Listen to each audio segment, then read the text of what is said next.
on exports revenue front, there is actually a 10% growth due to the two effects. One is, of course, the gentle devaluation in the Indian rupee.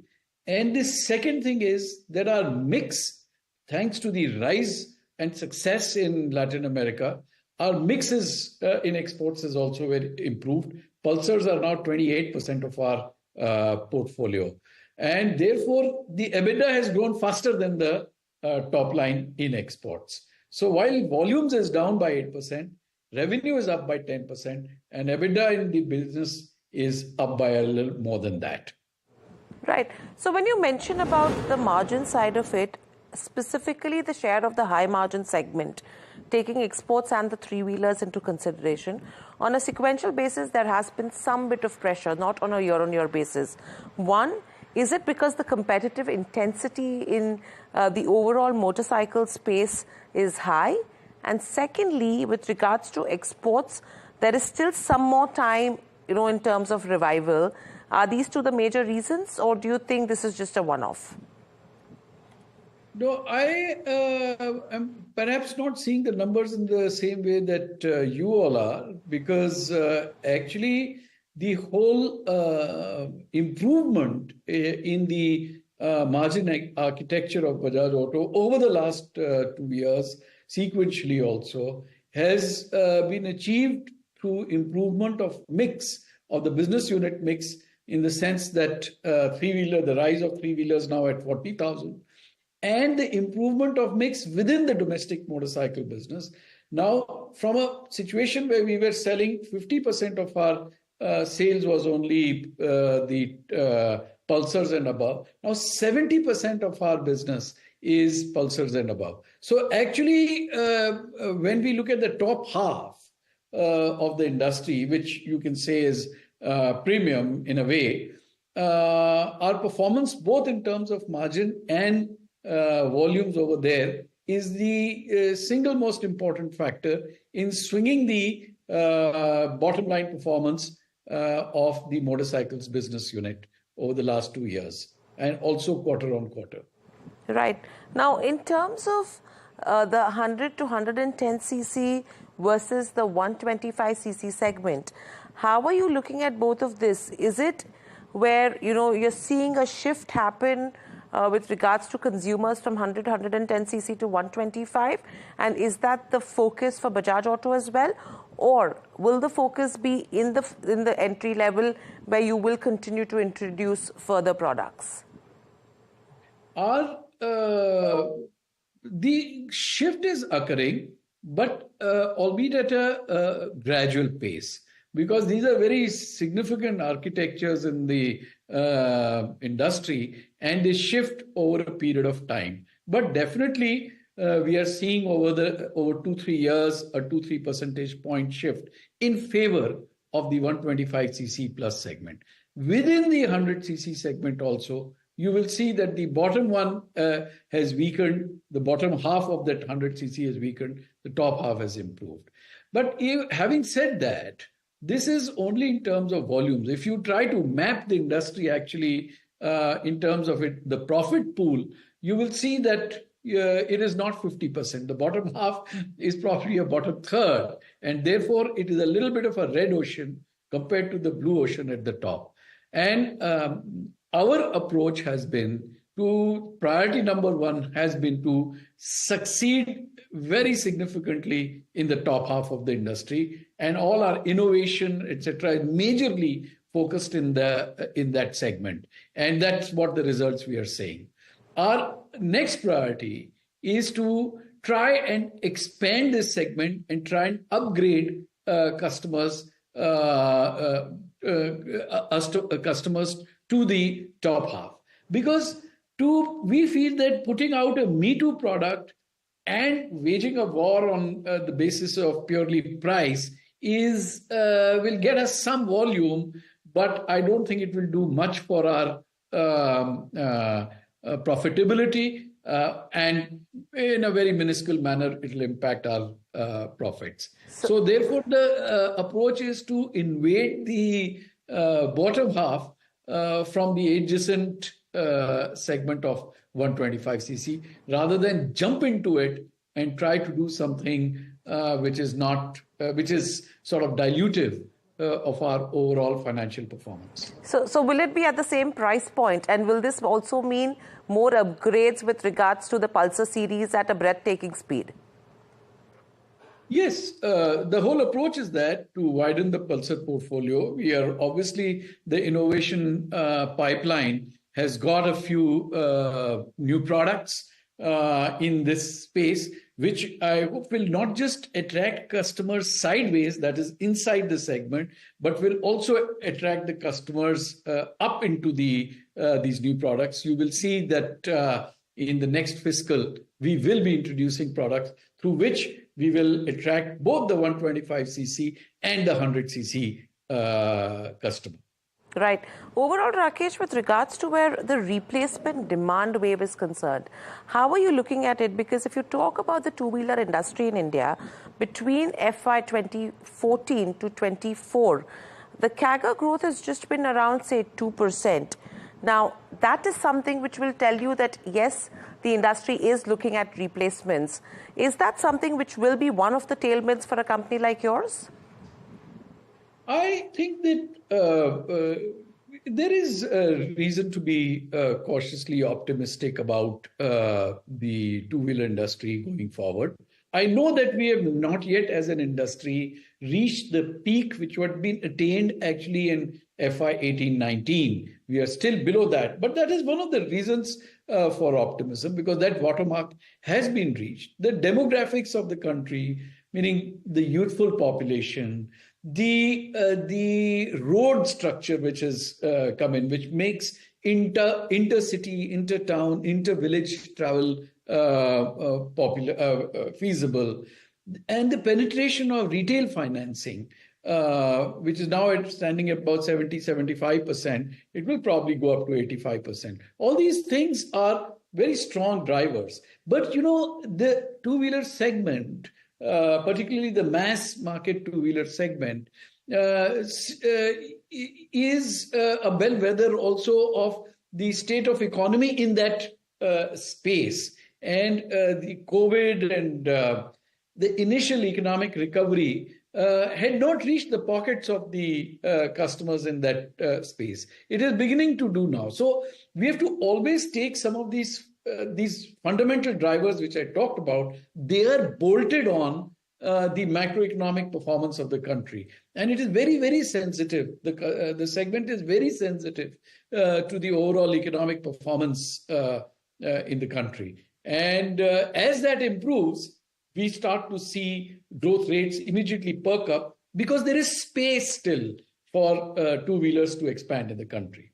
And that is the reason why we are seeing that, you know, even after a good season, sales didn't fall off in December, and that is contributing to a positive outlook of almost 8 to 10% growth in the coming. We'll see what happens, but most of the people are expecting the growth to be in 8 to 10%, which is quite solid for this size of industry. Right. Rakesh, I'll quickly pack in two questions. How is the early read across with the white space opportunity that you have with regards to Triumph, EV, two-wheeler and three-wheeler? Because I think the EV market share has already gone to 14% versus a 10% in the two-wheeler space for you. So how is the early read looking like? What are we planning to do with regards to production? And any concerns with the Red Sea issue? So our objective in EV two-wheelers, once we had our supply chain sorted out, both in terms of its cost and availability, has been to expand the network. And now we have started to expand our portfolio as well. And our objective is to go out there and sell more and more. I had said at the beginning of the quarter that we'll reach the 10,000 mark in quarter 3, which has happened. We are now taking aim at reaching the 15,000 mark. Of course, all these things are dependent on competitive action, as you know, but that is our aspiration. And capacities have been lined up in that to deliver that kind of outcome. And then, of course, we will set sights on quarter four. There is a discontinuity in the middle, which is all centered around FAME and how competition in the industry responds to any change in FAME. And then we will set our aspirations for quarter four. But we are not disadvantaged now in terms of capacity. That is not a constraint. Similarly, in Triumph, we have entered a new segment, and it is we are taking a long-term view of this, because the customer over here is sensitive. We need to deliver a very fine customer experience, not just of riding the product, but owning the product, etc. We have to put in those kind of capabilities. We have opened up 50 plus showrooms in the last few months in 42 cities. We are going to take this to about 100. And more than just opening the showrooms, it is about delivery of the customer experience and bringing the Triumph brand to life. You know, what entering the Triumph world really means. Putting this capability, the nuts and bolts of it, takes time, and we are not shortchanging it. We are aware of it, that we have to perk up this capability. So it's a step by step. What gives us encouragement is that in those markets where we've been there for 3-4 months, good markets like Bangalore, Cochin, Trivandrum, which are the heartland of the 250 to 500 cc classic bikes, we are achieving market shares of 15 to 20% in specifically those cities. So that's a very encouraging thing, which emboldens us to continue to invest in this capability building. Capacities are also being put in place. Right now, we are looking at 10,000, which will service both exports and domestic. And then we will be increasing it further in quarter one or so. In terms of the Red Sea point, the question which you asked, it has three kinds of impact. One is that, of course, container availability. When this whole cycle of container movement gets interrupted, what happens is the container locations become imbalanced. So container availability and shipping opportunities have impacted the schedules to some extent in December and January. The second thing is that, of course, it starts taking more time because alternate routes via the Cape of Good Hope have to be planned, which add 2-3 weeks more to shipments in Africa and Latin America. Therefore, our partners have to invest a little bit more because more stock is on the water. So those supply schedules are also being relooked at. And finally, the third impact is in terms of cost. Freight rates have doubled. What was $3,000 is almost $6,000 per container. And that, again, has to translate into pricing.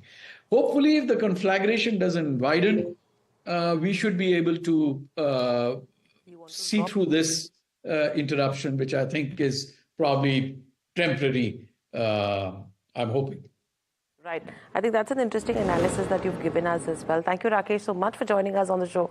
Always a pleasure to speak to you. So that is Rakesh Sharma of Bajaj Auto, clearly indicating as to the kind of recovery that we're seeing, the shift that's happening from 100cc to 125cc, and the concerns with regards to where the Red Sea crisis goes.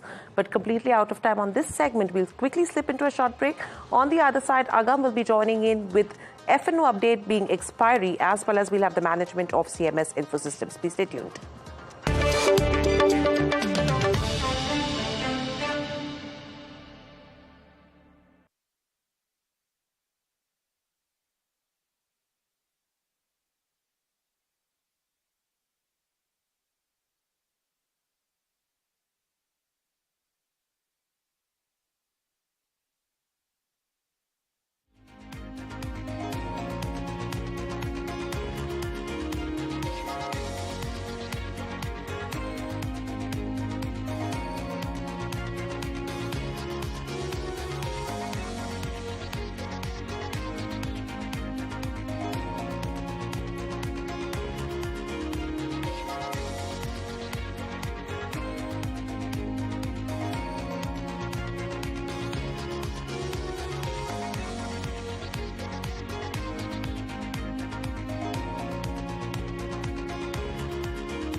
we've had an excellent quarter, very robust. It's actually our 7th quarter since listing where we have grown earnings at 20% year-on-year level.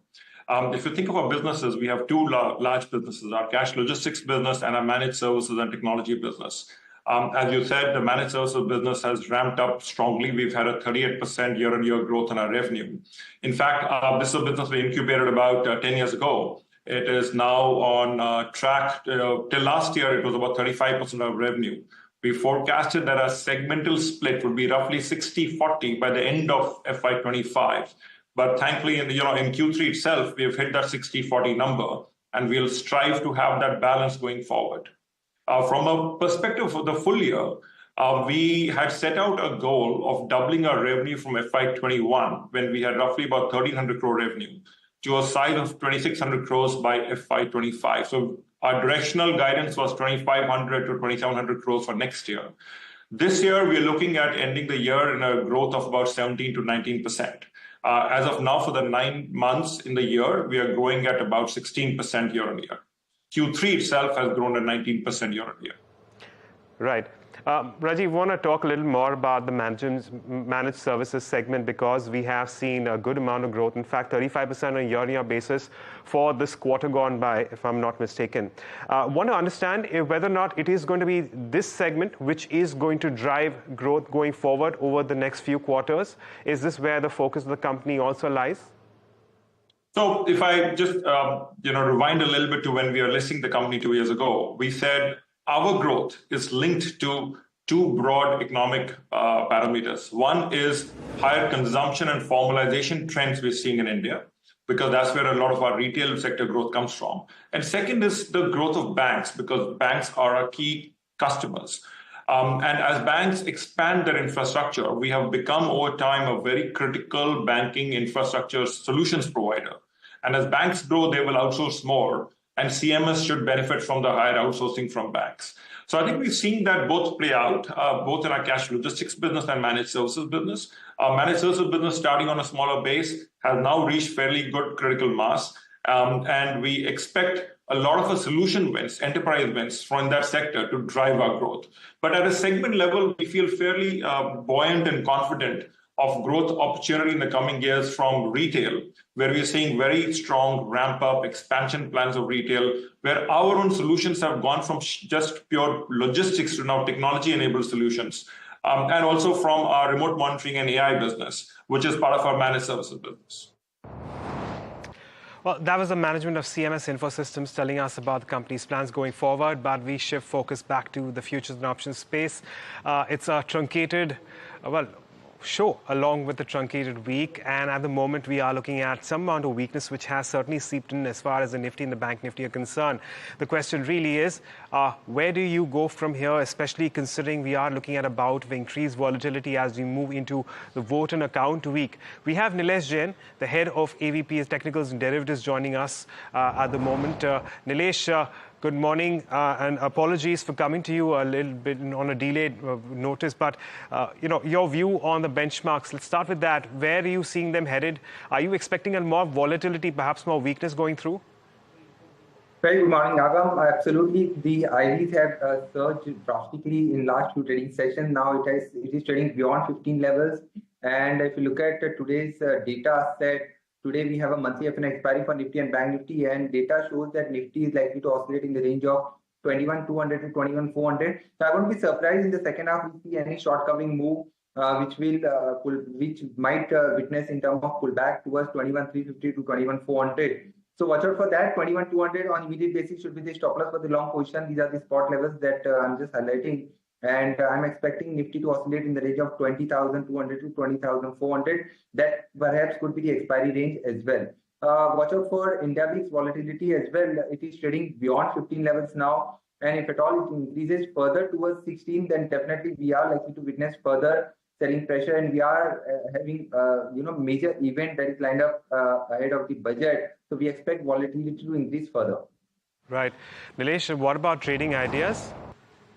So Agam, I have two buy ideas in this kind of volatile market. The focus is certainly shifting towards defensive. So pharma is looking positive now. Lupin is one counter where we have constantly witnessed a height up and habitum formation. So this particular counter looks positive for 1480 to 1500 sort of targets on the upside.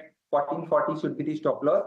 The other stock that is from the metal space, that is Hind Copper, that is also looking positive on the chart, and we expect further upside move to continue towards 290 on immediate basis, followed by 295. So the other two targets, 274 should be the stop loss. Okay, Nilesh, that's as far as your some of your handful of names go. Nilesh, where we want to talk about a handful of counters which are also buzzing in trade. We can very quickly pull up all those which are seeing an increase in open interest. Perhaps you can get a better idea of how things are panning out there, because it's certainly been a very volatile market. And there you have it. We do have Havells, which is looking at shorts. We have ABB India, SBI Life, Info Edge, and of course, Nestle. But Havells India, Nilesh, any view on this one? How are things panning out here? We're seeing increased traction here in today's day of trade. What's your view? Right, Agam. So the stock has been under pressure from past few trading sessions, and the structure looks slightly on a weaker side. On the lower side, the next support comes around 1250. So from current level, if at all we see any pullback towards 1300 to 1320, that can be used as a selling opportunity. So structure is indicating a sell-on rise, and the stop loss should be placed above 1320 for the short position. The downside is likely to open up for 1260 to 1240. Well, Nilesh, we'll leave it at that. Thank you so much for joining us and taking us through your views on the markets. A short segment on the futures and options space, but plenty of value here. Well, on that note, it's a wrap on the F&O show, but lots more lined up on the other side. Stay tuned to NDTV Profit.